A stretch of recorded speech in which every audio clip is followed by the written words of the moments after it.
লোকসভায় জয়ী, তাও পুরসভায় ধরাশায়ী। গতকাল আপনারা দেখেছেন কাটোয়ার দাইহাটের ঘটনা, এবার বাঁশবেড়িয়া, হুগলির বাঁশবেড়িয়া একেবারে প্রকাশ্যে চলে এলো তৃণমূলের কোন্দল। পুরসভার চেয়ারম্যানের বিরুদ্ধে ক্ষোভ তৃণমূল কাউন্সিলরদের। চেয়ারম্যানের ঘরের সামনে আপনারা দেখতে পাচ্ছেন পোস্টার হাতে নিয়ে তৃণমূল কাউন্সিলররা তারা অবস্থান করছেন। দুর্ব্যবহার করেন চেয়ারম্যান, অভাব অভিযোগ শোনেন না, তার জেরে পরিষেবা দিতে না পারায় পুরসভা এলাকায় তৃণমূলের হার। অর্থাৎ তৃণমূল পরাজিত হয়েছে পুরসভা এলাকায়, লোকসভায় জিতলেও সেই কারণে তৃণমূলের বিরুদ্ধেই তৃণমূল। গতকাল যে ঘটনা ঘটেছে কাটোয়ার দাইঘাটে, প্রায় একই ছবি দেখা গেল বাঁশবেড়িয়ায়, হুগলির বাঁশবেড়িয়ায়। যে রাজ্যে মহিলা মুখ্যমন্ত্রী আছে সেই রাজ্যের একটা পৌরসভায় একাংশ মহিলা কাউন্সিলর থাকা সত্ত্বেও আমাদের সাথে অতি দুর্ব্যবহার করা হয়। আমাদের মনে হয় ডিআরডব্লিউ স্টাফ তাদের সাথে এরকম করা উচিত না, এটা আমার বলা উচিত না। আমরা ঘরে ঢুকতে পারি না, দীর্ঘদিন আমরা ওয়ার্ডে কোনো পরিষেবা পাই না। মূলত এটা আমার একা না, আমার মনে হয় সমগ্র মহিলাদের সাথে। আমার পেছনে যিনি বসেছেন তাকেও জিজ্ঞাসা করতে পারেন, 2 নম্বরের কাউন্সিলর।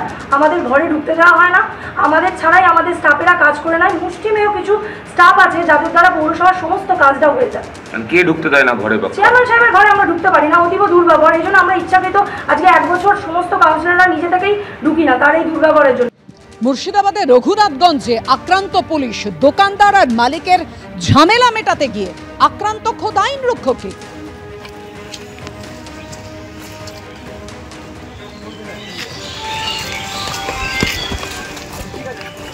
মুর্শিদাবাদের রঘুনাথগঞ্জে মাথা ফাটলো এসআই এর, সেই মুহূর্তের ছবি আপনাদের সামনে রেখেছি।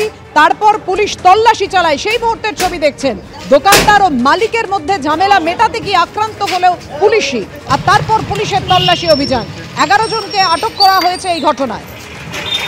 আক্রান্ত জঙ্গিপুরের এসআই কিশোর ঘোষ।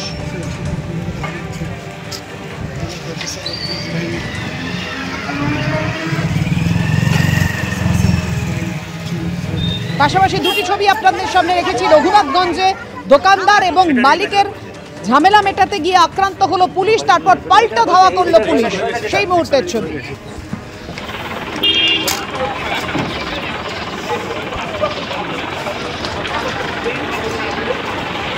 কথা বলবো, আমাদের সঙ্গে রয়েছেন আমাদের প্রতিনিধি রাজীব চৌধুরী। রাজীব, দুজনের মধ্যে ঝামেলা মেটাতে গিয়ে খোদ আইনের রক্ষক তিনি আক্রান্ত হলেন।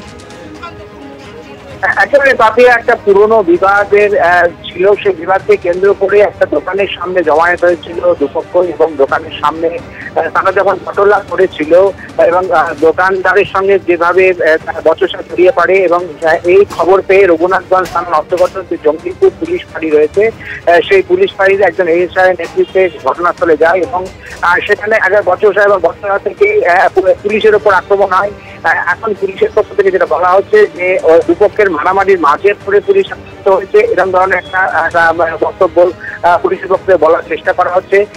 যে স্থানীয় সূত্রে যেটা জানা যাচ্ছে যে পুলিশকে লক্ষ্য করেই আক্রমণ করা হয় এবং পুলিশের এএসআইয়ের মাথা ফাটে, এবং গোটা ঘটনা সেখানটাতে বেশ পর থেকে সেখানটাতে বিভিন্ন বিষয় নিয়ে কিন্তু সেখানে